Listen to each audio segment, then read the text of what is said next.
Praktik baik oleh Erina Budi Purwantiningsih, SPD. Rekonstruksi nilai kebinekaan melalui Panentara, Parade Kebinekaan Nusantara, guna meningkatkan kesadaran harmoni sosial. Sebelum adanya kurikulum mandiri dan konsep pembelajaran berdiferensiasi, SDN Kerembangan II menerapkan pembelajaran yang memperhatikan keunikan kemampuan siswa. Dekatnya pusat-pusat instansi strategis seperti kantor Kecamatan Gudo di sebelah tenggara dan SMP 1 Gudo di sebelah barat daya menciptakan lingkungan kelas yang sangat heterogen.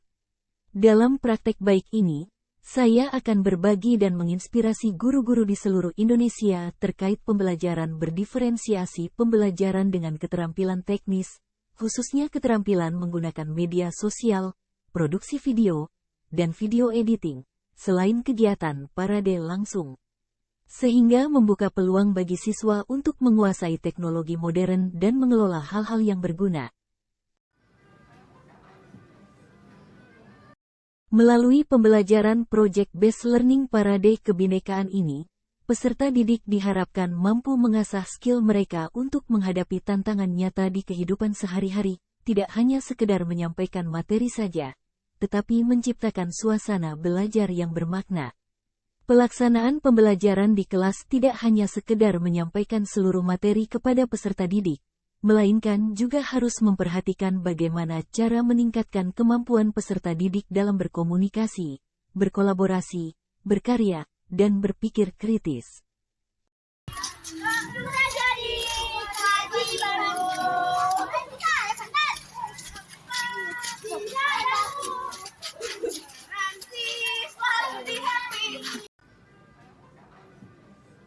Beberapa kendala dalam tahap persiapan, pelaksanaan dan evaluasi.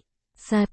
Tahap persiapan. Pada tahap persiapan, tantangan terbesar adalah manajemen waktu dan penyediakan konten yang luas dan bervariasi. 2. Tahap pelaksanaan. Memiliki 29 siswa dengan beragam kemampuan dan aktif, akan mengasah kemampuan berpikir kritis, inovatif, kreatif, dan solutif dari seorang guru. 3. Tahap evaluasi. Keterbatasan jumlah kelas dan siswa di SDN Kerembangan II yang berjumlah 6 kelas, 1 kelas per tingkat, membuat sulitnya membuat kelas pembanding dan memantau kelas untuk mengukur keberhasilan siswa. Untuk mengatasi tantangan ini, penulis sering berbagi dan berpartisipasi dalam webinar pendidikan untuk meningkatkan validitas dan reliabilitas penilaian yang penulis berikan. Tantangan selanjutnya adalah membuat rubrik klasifikasi yang berbeda sesuai dengan produk akhir pilihan siswa.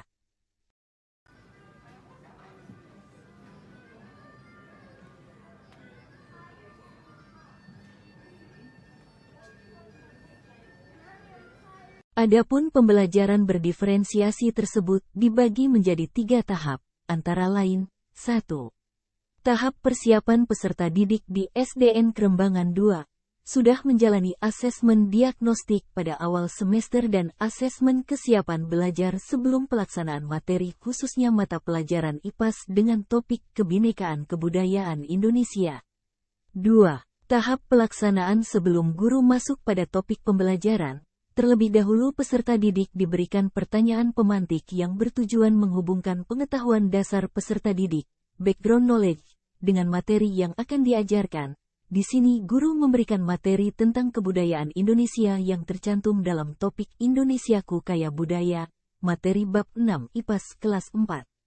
Pada kegiatan inti pembelajaran, guru menampilkan gambar dan video yang berkaitan dengan materi kemudian menanyakan apabila ada sesuatu yang masih membuat mereka bingung.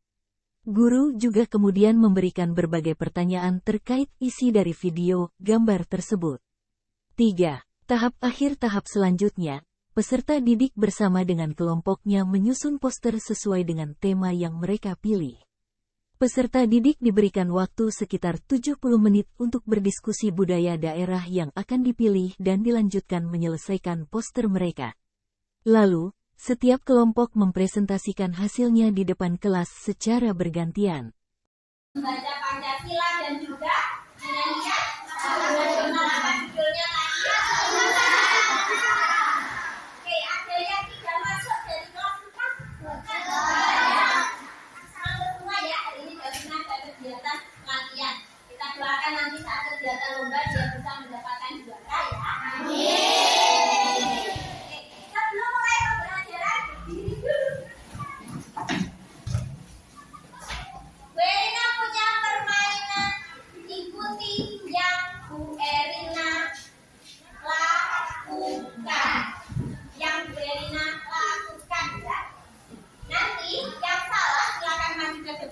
memimpin tepuk kelas kita.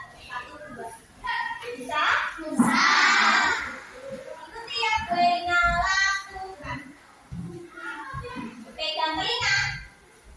Enggak. Bisa. Bisa. Ada yang salah? Bisa. Oke, silakan maju.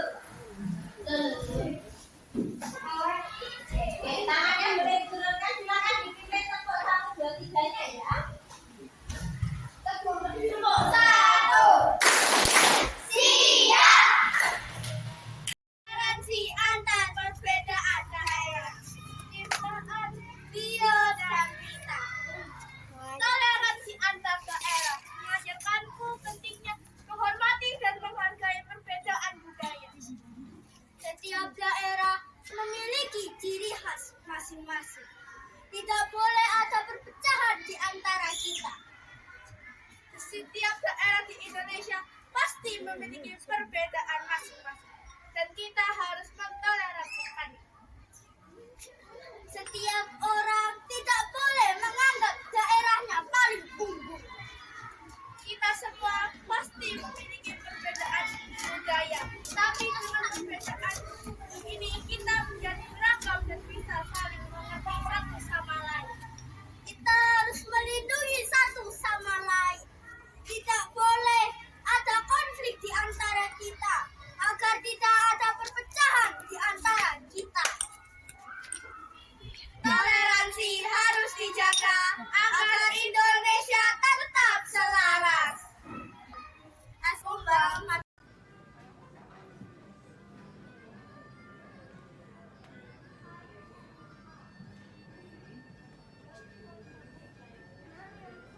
Setelah pelaksanaan pembelajaran, ada beberapa dampak positif yang penting bagi siswa yaitu, pertama, pada tahap pra-pembelajaran, guru memiliki informasi yang lengkap dan cukup akurat tentang kesiapan belajar, tingkat kemampuan, gaya belajar, lingkungan dan informasi latar belakang saat melakukan pra-pembelajaran. Siswa dengan informasi ini, sangat mudah untuk menghasilkan materi yang bermakna dan hasilnya efektif. Kedua, dengan menggunakan icebreaker pada kegiatan apersepsi sebelum memulai pembelajaran, suasana pembelajaran menjadi lebih efektif dan lebih hidup. Ketiga, pada fase kegiatan inti, dengan menyediakan berbagai sumber belajar, siswa dengan berbagai jenis kecerdasan, gaya belajar, dan tingkat kemampuan sangat mudah beradaptasi. Siswa dapat memilih perangkat pembelajaran sesuai dengan kemampuan dan minatnya. Siswa kelas 4 ada yang memilih menuangkan idenya dalam bentuk gambar, puisi, pantun, maupun lagu. Keempat, siswa dengan antusias mempresentasikan hasil kerjanya pada kegiatan parade kebinekaan yang dilengkapi dengan tampilan-tampilan seni di akhir pembelajaran.